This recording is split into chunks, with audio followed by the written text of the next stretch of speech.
आज हम आपको कैलिफोर्निया की आग के बारे में बताने जा रहा हूं। आखिर क्यों जल रहा है कैलिफोर्निया? अमेरिका का कैलिफोर्निया का लॉस एंजलिस शहर, जहां की 7 जनवरी से आग जंगलों में लगी और अभी भी वो काबू में नहीं आ पा रही है। इस आग से अब तक 10 से 12 लोगों की जान जा चुकी है। सैकड़ों घरों को इसने राख में तब्दील कर दिया। 40,000 एकड़ से ज़्यादा इलाकों को अपनी चपेट में ले लिया। यह आग अभी भी काबू से बाहर है। लोगों को घर को छोड़ने पर मजबूर कर दिया।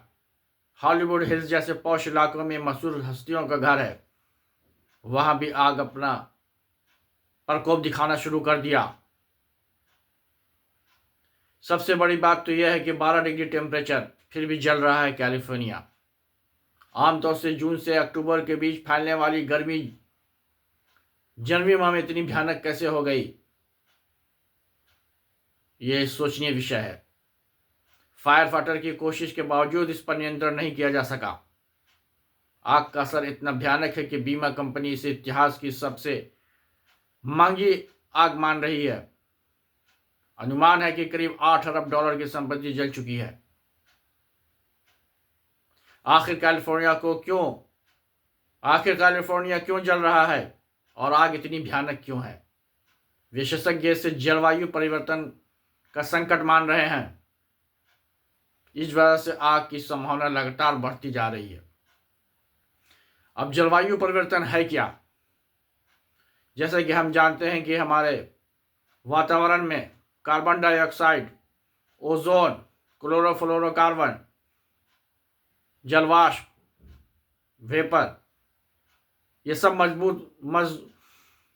सब मौजूद होते हैं और ये हमें जो टेम्परेचर सूरज की किरणें से आती है उसको रोकते हैं। जब धरती पर पड़ती है, धरती के पड़ने के बाद जब वो फिर वापस प्रवर्तित होती है, उसका कुछ भाग ये लोग स्पेशली कार्बन डाइऑक्साइड इसे सोख लेता है, जिससे कि हमारा टेम्परेचर ऐसा बना रहता है कि जिस पर धरती पर हम निवास कर पा रहे हैं। अगर ये गैसेस नहीं होती तो जो धरती का टेम्परेचर इतना कम हो जाता कि उस पर जीवन यापन करना संभव नहीं होता। लेकिन प्रश्न ये उठता है कि अब यही गैस क्यों हमारे लिए परेशानी का कारण बनने लगी? क्योंकि ज़्यादा से ज़्यादा इंडस्ट्रीज लगाए जा रहे हैं, जिससे कि कार्बन डाइऑक्साइड और विभिन्न प्रकार के गैसें वातावरण में ज़्यादा से ज़्यादा मात्रा में आ रही हैं। जैसे कि हम जानते हैं, कार्बन डाइऑक्साइड हीट को, टेम्परेचर को अपनी ओर अब्जॉर्ब करता है। जितना ज़्यादा अब्जॉर्ब करेगा उतना ज़्यादा टेम्परेचर धरती का बढ़ेगा। इसीलिए कहीं बाढ़ तो कहीं सुखाड़ और ग्लेशियर पिघल रहे हैं। एक अनुमान तो ये भी है कि आने वाले कुछ वर्षों में समुद्र तटीय इलाका और एक दो देश भी समुद्र के गर्त में समा जाएंगे।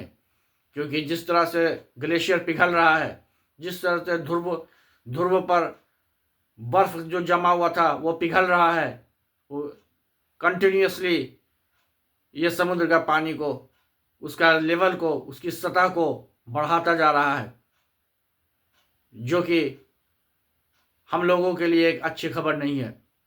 लेकिन कोई भी देश इसके प्रति जागरूक नहीं है। टाइम टू टाइम समिट होते हैं, टाइम टू टाइम हम बड़े बड़े कंट्री इस पर बात करते हैं, लेकिन कोई भी कारगर उपाय अभी तक लिया नहीं गया।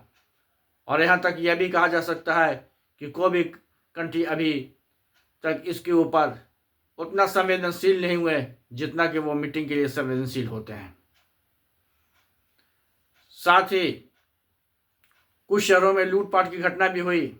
कैलिफोर्निया में जिस तरह से आग बढ़ रही है, कैलिफोर्निया के सांता मोनिका शहर में लूटपाट की घटना भी सामने आई, जिसके बाद प्रशासन ने कर्फ्यू लगा दिया। 20 से ज़्यादा लोगों को गिरफ्तार किया गया। गुरुवार को ही लगभग 1 करोड़ लोगों को गलत फायर एग्जिट अलर्ट भेज दिया गया लॉस एंजलिस में।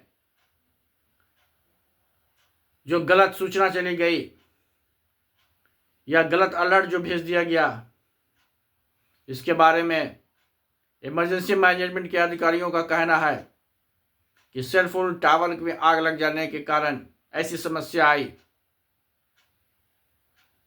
इस समस्या से निपटने के लिए हर देश को ग्लोबल वार्मिंग और जलवायु परिवर्तन के ऊपर आने वाले समय में ध्यान देना होगा, नहीं तो इससे भी ज़्यादा विकराल स्थिति का सामना आने वाले समय में हम और नई जनरेशन कर सकती है।